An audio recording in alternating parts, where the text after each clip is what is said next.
प्रबोधन, तार्किकता और आधुनिकता के बीच संबंधों की चर्चा कीजिए। 13वीं शताब्दी में यूरोप में एक बौद्धिक आंदोलन था जो तर्क, विज्ञान और मानवीय स्वतंत्रता को बढ़ावा देता था। तार्किकतालिटी प्रबोधन का मूल आधार था। इसमें विश्वास था कि इंसान तर्क और बुद्धि के माध्यम से सच्चाई तक पहुंच सकता है। आधुनिकता उसी सोच से विकसित हुई जो विज्ञान, धर्मनिरपेक्षता, लोकतंत्र और व्यक्तिगत अधिकारों पर आधारित समाज को जन्म देती है। तीनों के बीच गहरा संबंध है। प्रबोधन से तार्किकता को बल मिला और तार्किकता से आधुनिकता की नींव रखी गई।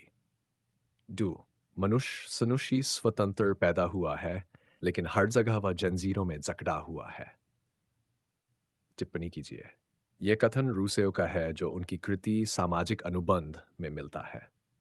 इसका अर्थ है कि व्यक्ति जन्म से स्वतंत्र होता है, परंतु समाज, राज्य और सामाजिक नियम उसे बांध देते हैं। रूस का मानना था कि प्राकृतिक स्वतंत्रता मनुष्य का जन्मसिद्ध अधिकार है, लेकिन समाज ने उसे अनुबंधों में बांध दिया है। वह एक ऐसे सामाजिक अनुबंध की बात करते हैं जहां व्यक्ति की स्वतंत्रता और सामाजिक व्यवस्था का संतुलन बना रहे।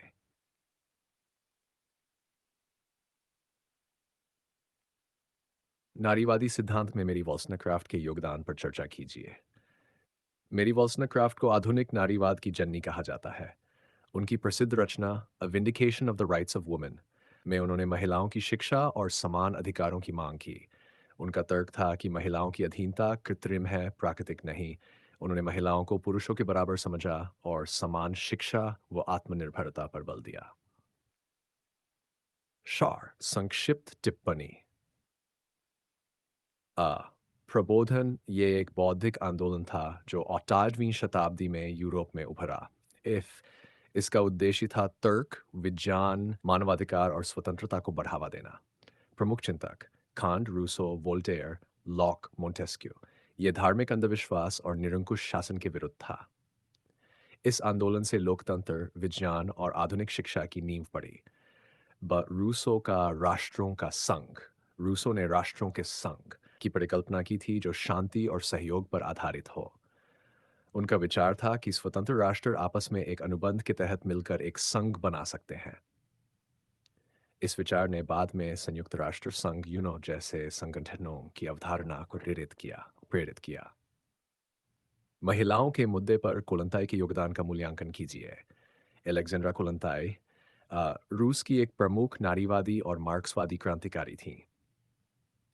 उन्होंने महिलाओं की आर्थिक स्वतंत्रता, सामाजिक सुरक्षा और बच्चों की देखभाल में राज्य की भूमिका पर बल दिया।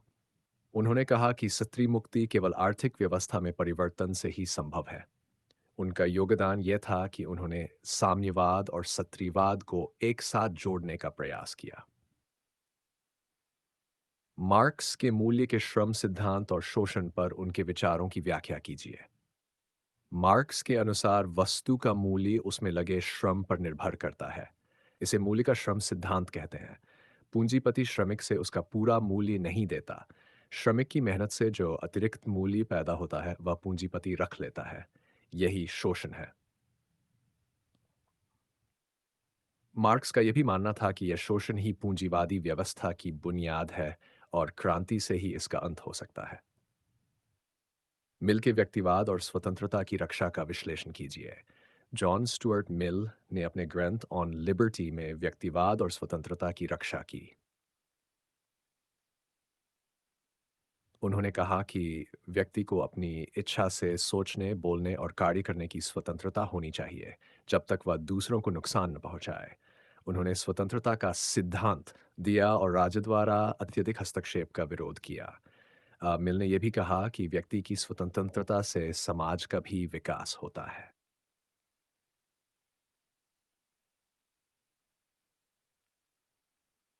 आदिम साम्यवाद वह अवस्था है जहां संपत्ति का निजी स्वामित्व नहीं होता, भिन्न सब चीजें साझा होती हैं।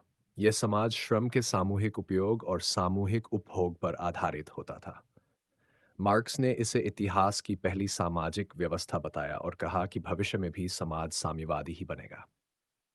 गृह कार्य का सामाजिकरण यह विचार कहता है कि घरेलू काम जिसे स्त्रियां करती हैं उसे भी आर्थिक और सामाजिक महत्व मिलना चाहिए। इसके अंतर्गत भोजन, बच्चों की देखभाल और सफाई जैसे कार्यों को सार्वजनिक सेवाओं में बदलने की बात होती है। यह सोच नारीवाद और समाजवाद दोनों से जुड़ी हुई है, विशेषकर कोलंताई और अन्य मार्क्सवादी स्त्रीवादियों ने इसे उठाया। अगर आप